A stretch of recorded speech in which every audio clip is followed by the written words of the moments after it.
lost in night, in the wood, shadows fight. Bombs take gold, can't take flight. Power's gone, nothing's right. Cauldron cold, no more fire. Potions fail, dreams expire. Spirits whisper, call me liar. In the dark, lost desire. Purchase cry, echo loud. Through the fog, through the shroud. Mystic force, once so proud, now just whispers in the crowd.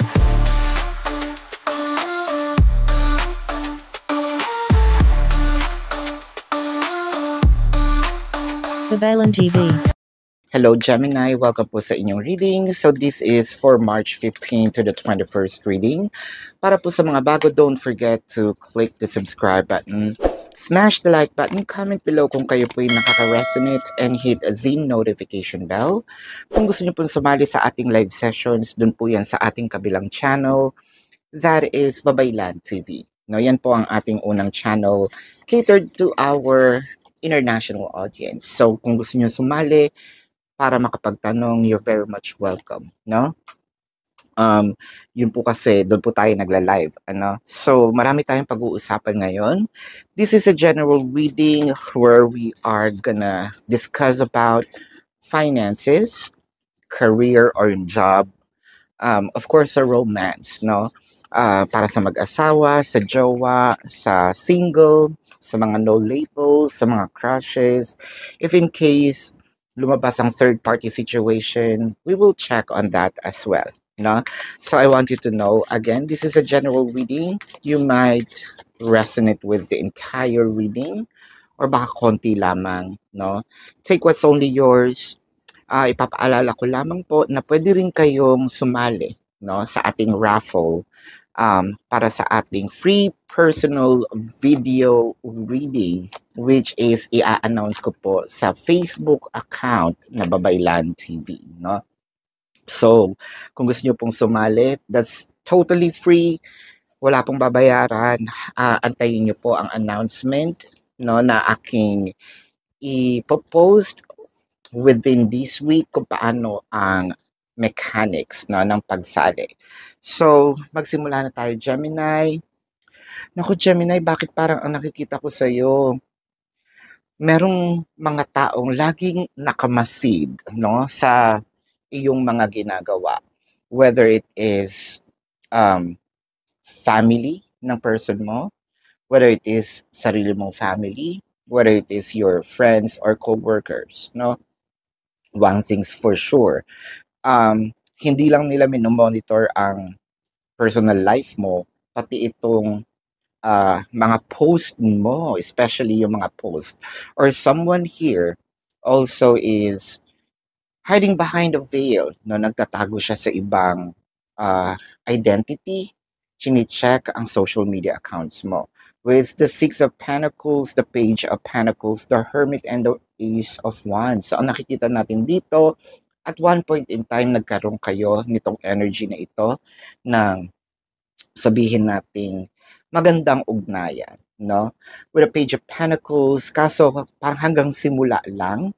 So, I think na naputol itong ugnayan na ito, nitong energy na ito. Kaya ako sinasabing energy, again, it might be a person, it might be an event, or a scenario, no? I feel like parang nabuksan ang isip natin or nagkaroon tayo ng isang parang enlightenment with the Hermit in here and the Ace of Wands. Parang sinabi natin, sandali, I think there's still something or somewhere out there, no? Na parang I need to explore, no? When it comes to finances, ang nakikita natin dito parang siguro family members ito, nakamasid kung ano ang laging binibili natin, no? Ayan. So, parang bakit hindi tayo nag-aambag? Palagi na lang tayong either umaalis, may or mga kaibigan na parang talaga nagmamarites. Matatawag mo bang kaibigan yon? Kasi parang feeling ko pinag-uusapan tayo dito kapag meron tayong mga hashtag feeling blessed. Parang tipong itong mga taong ito ay nakaambag, no? May ambag sa mga paguran natin. So, kahit paano natin 'to ginagasta, kung sa paanong paraan, I feel like deserve naman natin 'yon. yun ay pinagpaguran natin. Pero bakit parang ngayon, sinasabi mo dito dati kasi bigay buhos tayo sa mga taong ito. Ngayon parang sinasarili mo itong mga nangyayari kasi with the Six of Pentacles, hindi ka rin naman nakakatanggap ng same reciprocation. So parang sinabi mo, either inalis o binawasan, no? Itong suporta na ibinibigay mo dito sa mga taong ito. I feel like you're more focusing on your passion, pwedeng sa pag-aaral, pwedeng ito yung sa mga kapritsyo mo, travel also, it might be dito sa mga kino-collect natin, no? So, kung nangongolekt tayo mga either Labubu, no, or K-pop merch, what have you. So, parang, bakit dyan? Wala ka bang matinong pag-iisip? Bakit naman nakikialam? No? Parang ang sinasabi nila dito, laging, parang alam nila mga nangyayari sa'yo. Alam nila yung mga tinatawag nating kung kailan dadating itong mga merch, no? Meron silang, kumbaga, the human CCTVs are here. So when it comes to the career and job, yun na rin. I feel like inoobserbahan tayong mabuti, no? Tinitignan, parang hinahanapan tayo ng butas. One thing is for sure. Especially, baka kasi nagpo-post din tayo ng mga either hate comments, hate posts, no? Sa ating katrabaho or mismong sa company. Yes, I can definitely understand na deserve naman talaga nilang marinig yun. Yung sa'yo naman is parang, ano lang naman to, no? Paglalabas ko sa banner loob kasi hindi naman ako makapagsalita, no, sa inyo. And in fact, wala naman akong, it's actually walang tagging, no? Pero parang iniisip nila is masama ang iyong ginagawa, which is sa'yo naman, hindi naman, naglalabas lang tayo ng saloobin. Now, when it comes to romance, I feel like meron tayong either mga tao na nakikialam sa relasyon natin, lalo na sa mga mag-asawa, no? I feel like merong mga say, mga hanash, no? Itong mga ito, parang sinasabi napaka-immature, napaka-immature natin. I feel like chances are, ito ang ating mga ang family ng ating mga ng ating partner, no? With the sa mga mag-aasawa naman, I also feels na bakit din siguro may nag-iisip din for a few numbers of you yung asawa, bakit nawawala yung passion, no? Either nalilipat sa iba, iniimbestigahan tayo kung baka meron bang third party or pwede naman kayo pwede magkapalit baka sabihin niya siya po yun, ako yung nag-iimbestiga, that's okay. What I am reading is the dynamic, pwede talaga magkapalit ang situation dito, no? So kung magjowa ganun din, sinasabi natin na bakit parang nauubos ang kanyang time, no, sa akin, bakit parang sa iba napupunta, gusto kong alamin, no, kung saan napupunta itong kanilang attention, affection, no? Sa mga no labels naman, baka siguro nag-i-stalk tayo or someone is stalking us, checking every details, no? Hindi naman 'to yung nakakatakot na doon sa Netflix na You, na parang serial killer yung stalking, hindi naman. Gusto ko lang makilala pero parang medyo invading of privacy, yun nga, paano naman sasabihin naman ito, parang invading of privacy, pinopost mo. That makes sense. Pero I feel like inaano naman ito, kahit yung mga past na, no, mga 5, 9 years ago, parang gano'n na yung paghalukay, no? Gano'n din sa mga crushes. If this is a third party situation, I feel like merong, itong relasyon na ito, parang it's a one-way street, no? Kung third party situation. Parang ikaw lang ang nagbibigay and parang nagte-take advantage lang itong person na ito. Probably with the Ace of Wands in here, Ace of Wands is a phallic card, no? So which means na baka sex lang ang habol, no? Tingnan pa natin ang ibang cards dito.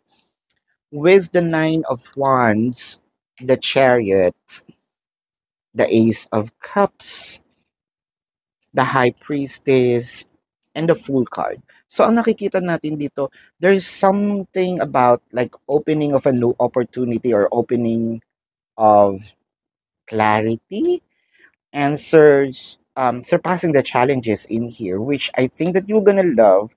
I think that this is something also na parang sinasabi mong ina-expect natin or we are manifesting. Um, the Hermit and the Fool card is in here. So we might be connecting with a person, no, na um, merong age gap, no? It could be a May-December love affair. It may not be. Baka konti lang din yung gap. If not, baka meron din dito yung, we're not talking about the numbers. We might be talking about the maturity. So someone is mature, someone is not. Pwedeng yung bata ang mature. That's okay. Siguro hindi okay yung matanda, yung immature, no? But if it works for you, it works for you, no? For a few numbers of you, I'm also seeing a curious sort of relationship or an LGBTQIA plus, no, community relationship. I feel like kung finances ito with the Nine of Wands, so I feel like may mga taong naiinggit. Ang masakit dito kung mamaya na sa mag-asawa. So kung finances lang, may mga taong nakamasid kung saan ba ito kumukuha, no, ng kanyang source of income. Bakit ba? Napakalaking inggit naman nito kung sa bagay, it's envy. With the Chariot in here, the Nine of Wands and the Chariot, parang gusto nilang malaman to a point na sinusundan. Kaya siguro kung hindi ito sumusunod sa iyo ng personal, I feel like ito sinusundan niya yung mga tinitrace nito, yung mga post mo, no? Kung sino ba yung mga nakatag doon, kung nasaan ka, anong meron doon. I feel like nagtatrabaho ba to sa NBI? Bakit ganito mag-investiga?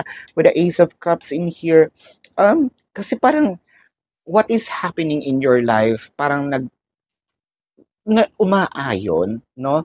When it comes to finances, or paayon na, no? Nandito ka na sa paahon na tayo sa hirap, sa putik ng kahirapan with that High Priestess in here. Probably this is something like what I mentioned earlier, you manifested. However, with the Fool card, parang hindi mo naman to. Nagtake tayo ng risk. Yun ang hindi nila nakikita. No, maraming bagay ang napagdaanan natin at yung mga tapang, no? Yung takot na sinuong natin para makarating tayo kung nasaan tayo. Yun yung hindi nila nakikita dito. And I feel like you took risk for you to get into this position. Ngayon, kung ito'y career or job, I feel like itong mga Nine of Wands na ito, there's something about opening. I think that merong, following the social media, masaya ka ba talaga, nagpapanggap lang. I feel like with the Fool card, siguro ang tinatanong nila, bakit ka nandito? Or kasi nagagawa mo yung mga bagay na hindi naman nila nagagawa. To a point, siguro wala ka namang, let's say, background or hindi mo course, pero you're acing, no, yung trabaho. If this is romance, I feel like, I think kung mag-asawa ito, either gustong umalis, pero nahihirapan kasi mahal naman yung asawa and for the anak, no? There's also an opening here wherein siguro uuwi na lang ng province, no? Or hoping na matapos itong sigalot or challenges na nangyayari sa inyo, mahal pa naman, no? Kahit papano, mahal ko itong taong ito na somehow nag-iisip sa akin ng masama. With the High Priestess. Pero what I'm doing in here, I'm trying to balance things out. Now, kung meron kayong separation nitong person na ito, I feel like sige, inaantay kita, pero kumbaga may limitations. Hanggang dito lang, no? Kung pwede mo akong kausapin, pero hanggang dito lang. Ito lang yung pag-uusapan natin. Bukod doon, hindi ka na ba pwede mag-crossover? I've learned my lessons well, no? With the Fool card in here, siguro somehow masakit din ito para sa iyo, no, na pinipigilan mo yung sarili mo para makipag-usap, pero kung kinakailangan mag-mature nitong taong ito, I think na yun yung ginagawa mo, no. Kung magjowa naman ito, no, I feel like this is the opening we're in, or yun, nagbubukas na ang portal, no, for the both of you to surpass the challenges and probably put this connection into another level of commitment.